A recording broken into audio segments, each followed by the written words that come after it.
As a busy woman, a mum running several businesses, and with a very active social life, I know how hard it is to just try and juggle everything, and that sometimes life just gets super overwhelming, right? My name is Danielle Drew, and I have found that unlocking a healthy work life balance can be a bit tricky, but it's also really doable if you have the right tools. So, I'm going to share with you today 3 of the tools that I have found really successful to help when I feel like I'm drowning with absolutely everything that I have to do each day.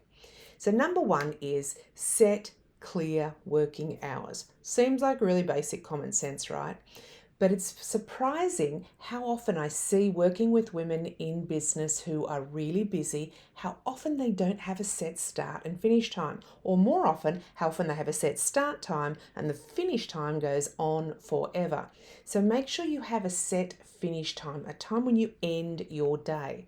And use tools like Google Calendar or Microsoft Outlook to block off those non work hours.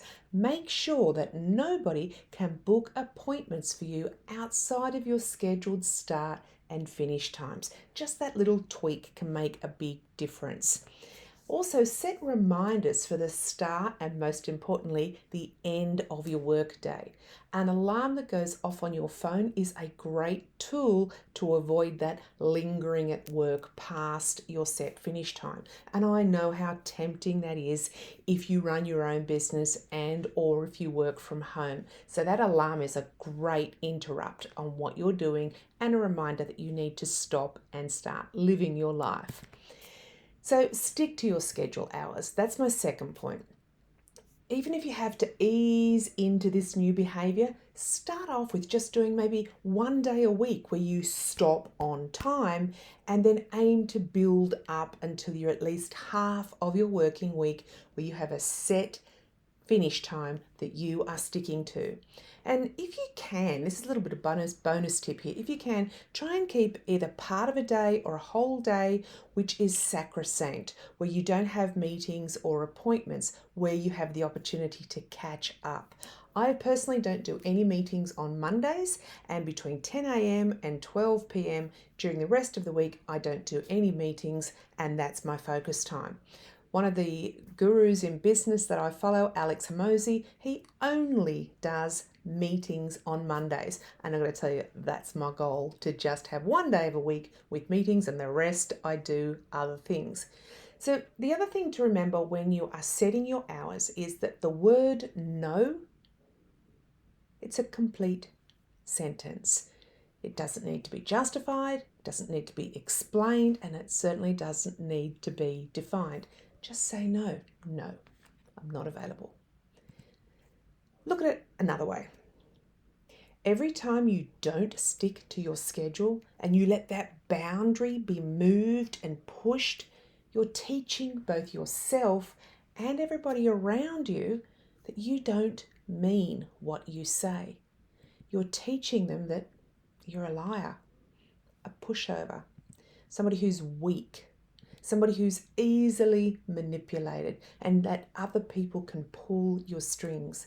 So let's stop teaching other people that, and let's stop expecting that from ourselves.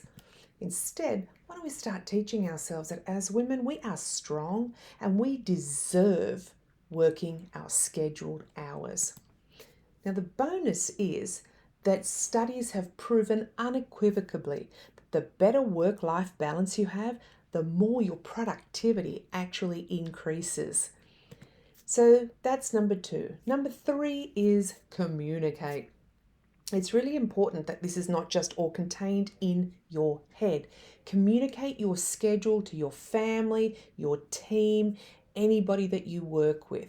Tell them that you're unavailable for work-related matters outside the start and finish times, unless it's an emergency. And I would suggest that you define what an emergency actually looks like as well. And when you're communicating to your team and to your family and the people around you, don't just tell them one way. Tell them in lots of different ways and continually reinforce that.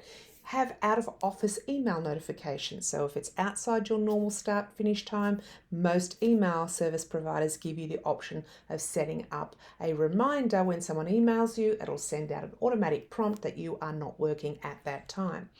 Take your phone and silence phone calls from your work. Most phones, smartphones these days, have that ability to set do not disturb times as well.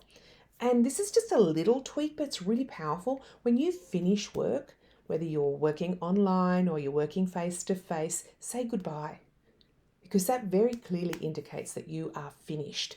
And then don't linger, just leave. So make sure you say goodbye at the end of your shift. That indicates to people you're no longer available. This is all part of training both yourself and your colleagues and the people around you that you are a precious, limited resource and that you mean what you say. Now, in my experience, if you do this consistently, your family and your team are actually going to start to help you maintain those boundaries to other people on your behalf. Oh no, she can't do it at that time. She doesn't work past 6 o'clock. That kind of thing is going to happen for you. So those are my 3 tips for you to start creating a better work-life balance for yourself as a busy woman. I hope you found this useful. Please hit the like button and I look forward to seeing you next time. My name's Danielle Drew. Have a great evening, afternoon or morning wherever you are in the world. Bye for now.